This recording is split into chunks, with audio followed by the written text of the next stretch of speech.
ಗಂಡ ಹೆಂಡ್ತಿರು ಜಗಳ ಆಡ್ತಾರೆ, ರಾತ್ರಿ ಹೊತ್ತು ಸ್ವಲ್ಪ ಒಂದು ಗಾದೆ ಇದೆ ನಮ್ಮ ಕಡೆ ಹಳ್ಳಿನಲ್ಲಿ, ನಮ್ಮ ಕಡೆ ಗಂಡ ಹೆಂಡತಿ ಜಗಳ ಉಂಡು ಮಲಗೋವರಿಗೆ ಅಂತ ಒಂದು ಗಾದೆ ಇದೆ ಅಲ್ವಾ? ಅದನ್ನೇ ಬೆಳಿಗ್ಗೆಯಿಂದ ಸಾಯಂಕಾಲದವರೆಗೂ ತೋರಿಸೋದು ಟಿ ವಿನಲ್ಲಿ.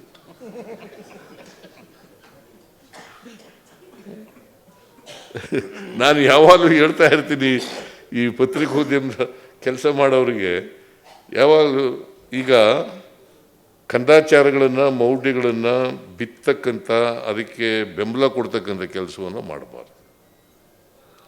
ಈಗ ಒಂದು ಸಾರಿ ನನ್ನ ಕಾರ್ ಮೇಲೆ ಒಂದು ಕಾಗೆ ಕೂತ್ಬಿಟ್ಟಿತ್ತು, ನಿಮಗೆಲ್ಲ ಗೊತ್ತಿದೆಯಲ್ಲ, ಕಾರ್ ಮೇಲೆ ಪಾಪ ಅದಕ್ಕೇನೋ ಕಾಯಿಲೆ ಬಂದಿತ್ತು, ಏನೋ ಬಂದು ಕೂತ್ಕೊಬಿಟ್ಟಿತ್ತು ಅದು, ಅಥವಾ ಆಕಸ್ಮಿಕವಾಗಿ ಬಂದು ಕೂತ್ಕೊಂಡಿರ್ಬೋದು. ಕಾಗೆ, ಸಿದ್ದರಾಮಯ್ಯನ ಕಾರ್ ಮೇಲೆ ಕಾಗೆ ಕೂತ್ಕೊಂಡಿದೆ, ಅದರಿಂದ ಅವನ ಅಧಿಕಾರ ಹೋಗ್ಬಿಡ್ತದೆ ಅಂತ ಹೇಳಿದ್ರು. ಅದು ಏನು ಒಂದು ಚರ್ಚೆ, ಒಂದು ವಾರ ಚರ್ಚೆ. ಕೆಲವರು ವಾದ ಏನು ಗೊತ್ತಾಗೋದು ಮಾಡ್ತಾ ಇದ್ದದ್ದು, ಸಿದ್ದರಾಮಯ್ಯನವ್ರು ಹಿಂಗೆ ಜನವರಿ ತಿಂಗಳಿರಬೇಕು ಅನ್ನೋ ಕಾಣಿಸುತ್ತೆ, ಈ ಬಜೆಟನ್ನು ಮಂಡಿಸ್ತಾರೆ, ಮಂಡಿಸಿದ ಮೇಲೆ ಅಧಿಕಾರ ಹೋಗ್ಬಿಡ್ತದೆ ಅಂತ ಹೇಳೋದು.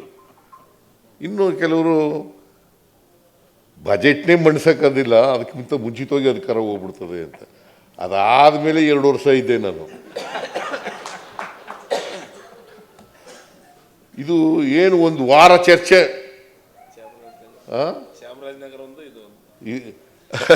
ಆಮೇಲೆ ಚಾಮರಾಜನಗರಕ್ಕೆ ಕೆಲವರೆಲ್ಲ ನಮ್ಮ ಸೋಷಲಿಸ್ಟು JH ಪಟೇಲರು ಇದ್ರಲ್ಲ, ಅವರು ನಾವು ಹೊಸ ಜಿಲ್ಲೆಗಳನ್ನೆಲ್ಲ ಮಾಡಿದ್ದು. ಆ ಹೊಸ ಜಿಲ್ಲೆಗಳನ್ನ ಮಾಡಿದಾಗ ನಾನು ರಾಚಯ್ಯನವ್ರು ಬದುಕಿದ್ರು, ಆಗ ಬಿ ರಾಚಯ್ಯನವ್ರು ಬದುಕಿದ್ರು. ಬಿ ರಾಚಯ್ಯನವರು, ನಾನು ಚಾಮರಾಜನಗರಕ್ಕೆ ಹೋದ, ನಾನು ಮಂತ್ರಿ ಆಗಿದ್ದೆ, ಬಿ ರಾಚಯ್ಯನವರು ಮಂತ್ರಿ ಆಗಿದ್ದರು. ಇವರು ವಾಟಾಳ್ ನಾಗರಾಜ್ ಇದ್ದಾರಲ್ಲ, ಚಾಮರಾಜನಗರಕ್ಕೆ ಹೋದರೆ ಅಧಿಕಾರ ಹೋಗ್ಬಿಡ್ತದೆ ಅಂತೇಳಿ JH ಪಟೇಲರನ್ನ ಮಾದೇಶ್ವರನ ಬೆಟ್ಟಕ್ಕೆ ಕರ್ಕೊಂಡು ಹೋಗ್ಬಿಟ್ರು. ಏನು ಅದು ಒಂದು ದೊಡ್ಡ ಸುದ್ದಿ. ಮಾದೇಶ್ವರನ ತಪ್ಪಲಲ್ಲಿ ಜಿಲ್ಲೆಯನ್ನು ಉದ್ಘಾಟನೆ ಮಾಡಿದ್ರು ಅಂತೇಳಿ ಶ್ರೀನಿವಾಸ ಹೋಗಿರ್ಬೇಕು ಅನ್ನೋ ಕಾಣಿಸುತ್ತೆ. ಹೋಗಿದ್ರ? ನೀವು ಹೇಳಲಿಲ್ಲ.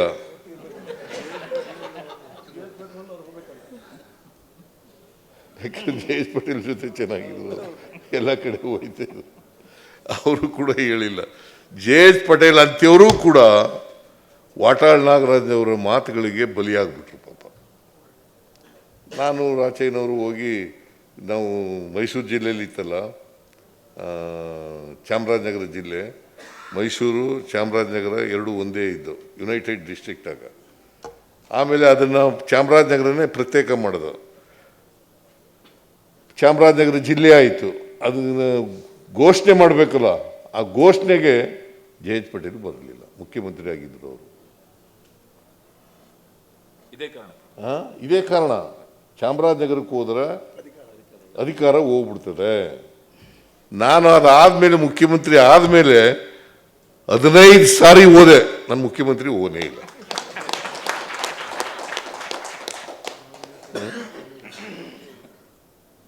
ನೋಡಿ, ಇಂಥವನ್ನೆಲ್ಲ ಈ ಪ್ರತಿಪಾದನೆ ಮಾಡೋದು, ತೋರಿಸೋದು, ಜನಗಳನ್ನ ದಾರಿ ತಪ್ಪಿಸೋದು, ಅವರ ಮೌಢ್ಯಗಳನ್ನು, ಮೂಢನಂಬಿಕೆಗಳನ್ನು ಜನರು ನಂಬ್ಕೊಳ್ಳೋ ರೀತಿ ಮಾಡೋದು, ಇವೆಲ್ಲ ಇರಬಾರ್ದು.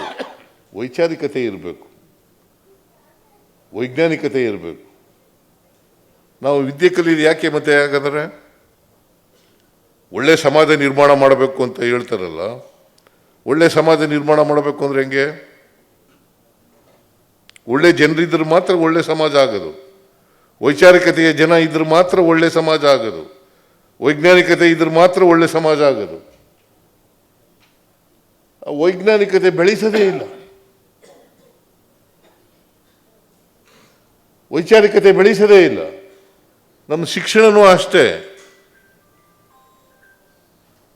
ನಾವು ಶಿಕ್ಷಣ ನನಗೆ ಭಾಳ ಆಶ್ಚರ್ಯ ಆಗೋದೇನಪ್ಪ ಅಂತಂದರೆ, ಡಾಕ್ಟ್ರುಗಳು, ಇಂಜಿನಿಯರ್ಗಳು ಇರ್ತಾರೆ, ಸೈಂಟಿಸ್ಟ್ಗಳು, ವಿಜ್ಞಾನಿಗಳಿರ್ತಾರೆ, ಪ್ರೊಫೆಸರ್ಗಳಿರ್ತಾರೆ, PhD ಮಾಡಿರ್ತಾರೆ. ಇವ್ರು ಯಾರ ಇಲ್ಲಿ PhD ಮಾಡಿರ್ತಾರೆ. ನೀನು ಯಾಕಪ್ಪ ಬಡವ ಆಗಿದೆಯಾ, ನಿನ್ಗೆ ಯಾಕೆ ಅಂಗಿ ಇಲ್ಲ, ಪಂಚೆ ಇಲ್ಲ, ಚಡ್ಡಿ ಇಲ್ಲ ಅಂತಂದರೆ, ನೀನು ಅವಿದ್ಯಾವಂತನಾಗ ಹಾಕಿದ್ಯಾ ಅಂತಂದರೆ, ನಾನು ಹಿಂದಿನ ಜನ್ಮದಲ್ಲಿ ಕರ್ಮ ಮಾಡಿಬಿಟ್ಟಿದ್ದೀನಿ ಸ್ವಾಮಿ, ಅದಕ್ಕೋಸ್ಕರ ಹಿಂಗೆ ಹುಟ್ಟುಬಿಟ್ಟಿದ್ದೀನಿ ಈಗ ಅಂತ ಹೇಳೋದು. ಇದು ನಿಜನಾ?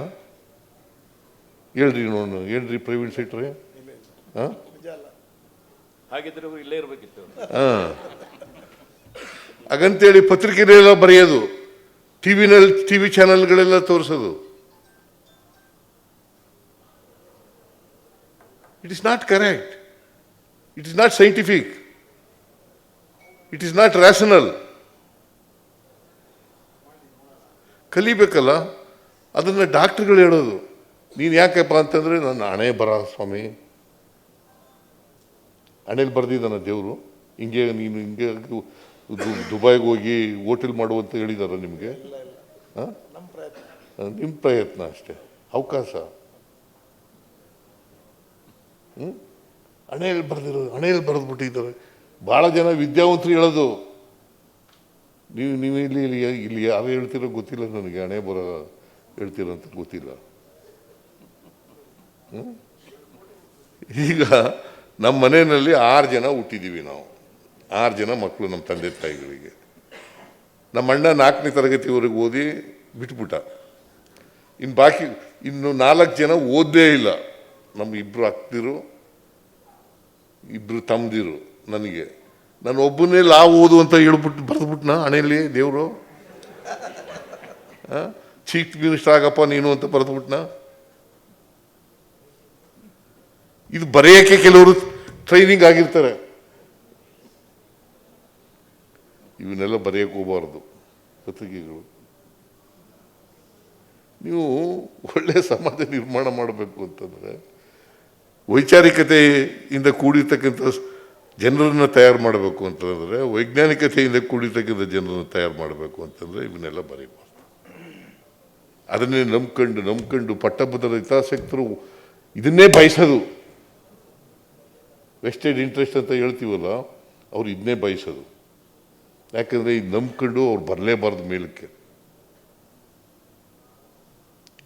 100 ವರ್ಷಗಳಿಂದ ಹಾಕ ಬಂದಿದೆ, ಅದಕ್ಕೆ ಜಾತಿಗೆ ಹೋಗಿಲ್ಲ. ಜಾತಿ ಯಾಕೆ ಹೋಗಲ್ಲ ಅಂತಂದರೆ, ನಮ್ಮ ಜಾತಿ ವ್ಯವಸ್ಥೆ ಇದೆಯಲ್ಲ, ಸಾಮಾಜಿಕ ವ್ಯವಸ್ಥೆ ಇದೆಯಲ್ಲ, ಅದು ಚಲನೆ ರಹಿತವಾದಂಥ ವ್ಯವಸ್ಥೆ. ಚಲನೆ ಇಲ್ಲ. ಯಾವಾಗ ಚಲನೆ ಬರ್ತದೆ ಜಾತಿಗೆ ಅಂತಂದರೆ, ಆರ್ಥಿಕವಾಗಿ, ಸಾಮಾಜಿಕವಾಗಿ, ರಾಜಕೀಯವಾಗಿ, ಶೈಕ್ಷಣಿಕವಾಗಿ ಸಿಕ್ಕಿದಾಗ, ಅವಕಾಶ ಸಿಕ್ಕಿದಾಗ ಮಾತ್ರ ಮೇಲಕ್ಕೆ ಬರಲಿಕ್ಕೆ ಸಾಧ್ಯ ಆಗ್ತದೆ. ಇಲ್ಲವ್ರ ಜಾತಿ ಹೆಂಗೆ ಹೋಗ್ತದೆ? ಬಸವಣ್ಣ ಎಷ್ಟು ವರ್ಷಗಳ ಹಿಂದೆ ಹೇಳ್ದ, ಇವನಾರವ ಎಂದೆನಿಸದಿರಯ್ಯ, ಇವ ನಮ್ಮವ ಎಂದೆನಿಸಯ್ಯ, ನಿನ್ನ ಮನೆಯ ಮಗನೆಂದೆನಿಸಯ್ಯ, ಕೂಡಲ ಸಂಗಮ ದೇವ. ನೀನು ಹೇಳ್ತೀನಿಯಾ? ಹಣೆ ಬರ ಹೇಳ್ತೀಯ ನೀನು? ಹೇಳಲ್ವಾ? ಮತ್ತೆ ಯಾಕೆ ಹಿಂಗೆ ಆಗಿದೆಯಾ?